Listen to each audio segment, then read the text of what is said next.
જય સ્વામિનારાયણ, જય ગૌ માતા, જય ઋષિ મુનિઓ. હું આપનો કૃષિ ઋષિ.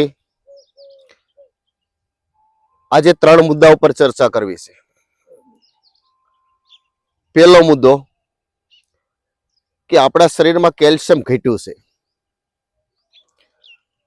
તો એના માટે શું કરવું, તો કઈ રીતે આવે, પહેલો મુદ્દો. બીજો મુદ્દો, વાની ઘણી બધી તકલીફો હોય છે, એના માટે બેસ્ટ ઉપાય કયો, એને નાબૂદ કરવા માટે કરવું શું, અને આપણું શરીર સારું રહે અને આપણે જીવન આગળ જીવી શકીએ. બીજો મુદ્દો.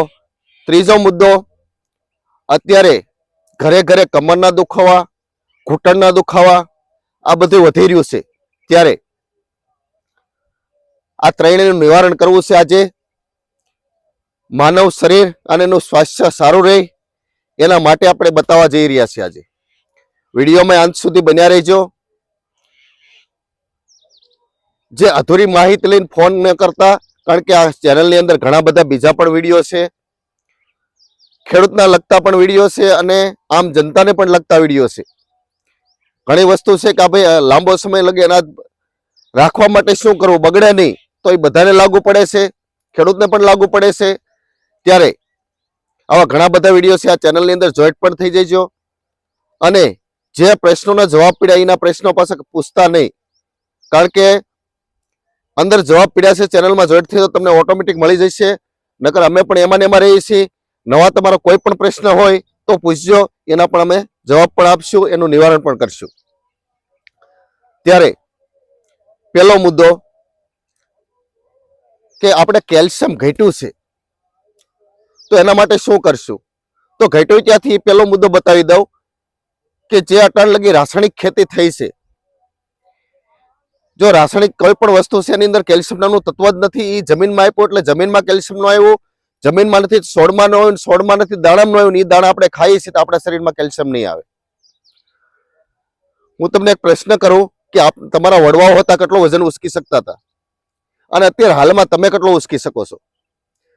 એ કોઈને કમરનો દુખાવો, ઘૂંટણનો દુખાવો હતો તો કોઈને નહોતો, અને અટાણે ઘરે ઘરે છે.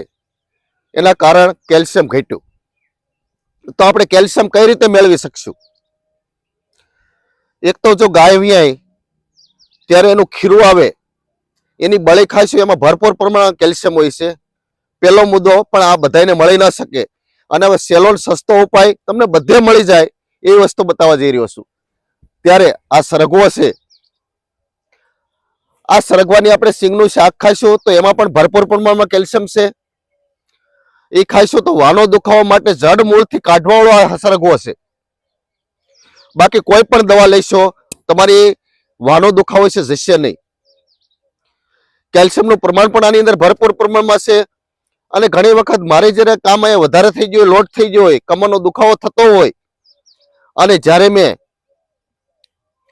આના પાંદડાનો જે સૂકવી અને એનો પાવડર લીધો છે, અથવા સિંગુનું શાક કરીને એ લીધું છે, અથવા કઢીમ નાખીને શાક લીધું છે, આ સિંગુ ખાધી છે, ત્યારે મારે 3 ગણી ઉર્જા આવી જાય છે.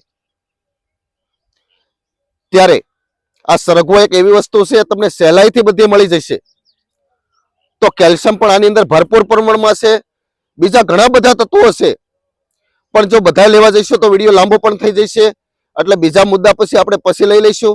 પણ આજે મુખ્ય મુદ્દો આ છે કે આપણે ગમે એવો વાવ હોય એને નાબૂદ કઈ રીતે કરવો, તો એના માટે બેસ્ટ ઉપાય આ સરગવો છે. બીજું, કમરનો દુખાવો કે ઘૂંટણનો દુખાવો આજે હશે એના માટે પણ બેસ્ટ સરગવો છે. ત્યારે માર્કેટમાં મળતો જ હોય છે, પણ કોઈ પણ આ સરગવો લ્યોશો તો એક વસ્તુ ખાસ ધ્યાનમાં રાખજો, જો પ્રાકૃતિક ખેતી કરતા હોય એની પાસે તમે લઈશો તો વધારે બેસ્ટ છે. તમારો જેમ ફેમિલી ડોક્ટર છે એવી રીતે ફેમિલી ખેડૂત પણ એક રાખો, અને આ સરગવો મળશે તો તમારા માટે બેસ્ટ છે. રાસાયણિક છે, બીજે આડઅસર બીજે પણ કરશે, બીજા શરીરમાં પણ નુકસાન કરશે, કેન્સરના રોગ પણ થાય છે. આ શાકભાજીમાં આટલું બધું નાખવાનું શરૂ થયું તો ઘણા ગામ આખા કેન્સરના થઈ ગયા છે. ત્યારે આપણા જીવન ઉપર કે આપણા સ્વાસ્થ્ય ઉપર છેડા ન થાય એના માટે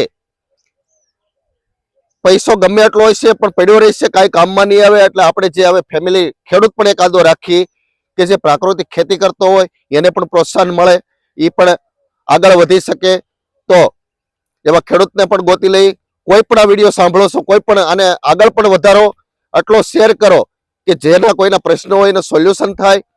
આ સરગવાની અંદર ભરપૂર પ્રમાણમાં કેલ્શિયમની માત્રા છે, બ્લડ પણ આપણું ચોખ્ખું કરશે, બધું ઘણા બધા પ્રશ્નો એકલો સોલ્વ કરી દેશે. લગભગ મારા ખ્યાલ મુજબ 250 રોગ આની અંદરથી નાબૂદ થાય છે.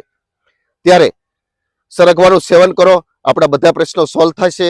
અને વિશેષ આ સંસ્થા તમારી છે, તમારા માટે છે. તમારે જે કાંઈ પ્રશ્નો હોય મોકલો અને એનું નિવારણ કરી.